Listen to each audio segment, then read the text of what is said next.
How you doing? I'm here to talk about the great X Blender. If any of you guys have a digital delay and you feel it compromises your tone or digitizes it, as some folks feel, it's a great addition. I use it in a lot of places besides here. That's why it's not permanently fixed in that spot, because I keep moving it around. I love it I have a lot of old flangers and phasers, and sometimes I feel like I just want a little less of them, and it comes in handy for that. But in this case, I'll demo it with a great delay, the Empress Super Delay, and you can hear kind of what it does and how it's applicable. Live, it's great because of that huge knob, but with my foot I can just dial up more or less depending upon the ambience of the room.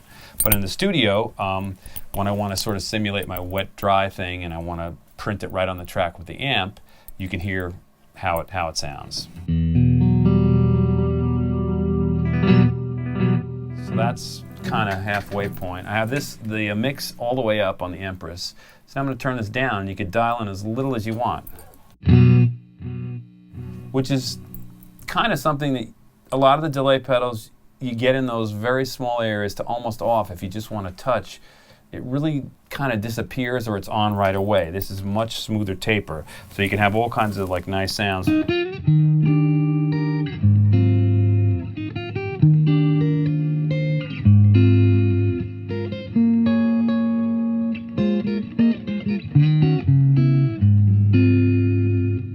If you want to do more and kind of get into some volume swells on a gig, you could do it with your foot.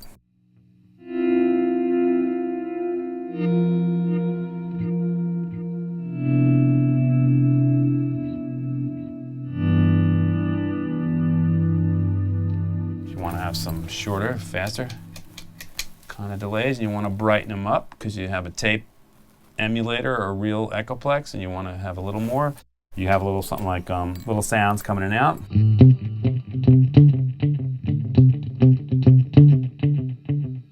Nice enough and easy to go.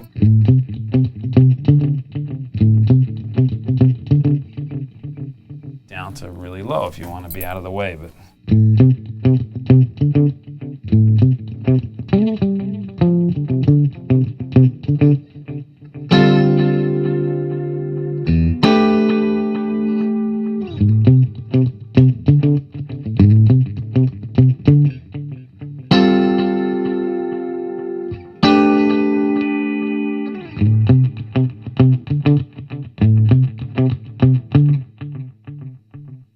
now what's great, you can do the total opposite thing. If you want a solo, you can cut back, let's say on the high end, and sort of dial up the bass a little and tuck it in nice. And I'll put on a BB.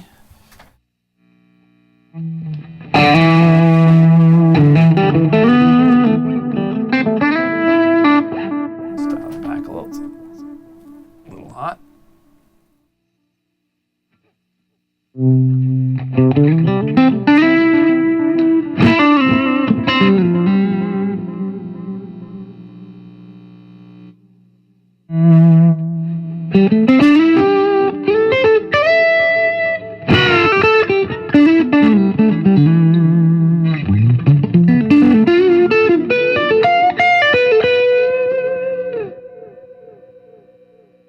And you get really nice trails and a really great taper. And I would recommend highly on a gig using it to dial it in and out, and take it with your most favorite flanger, phaser, and sort of work it in and out, or Leslie, or any other effect. I've actually used it in the studio when I want to run a vocal, back through some pedals, and I want to make a little side chain out of it. I can run a vocal through an old pedal or a distortion pedal just for an effect, and it works great for that.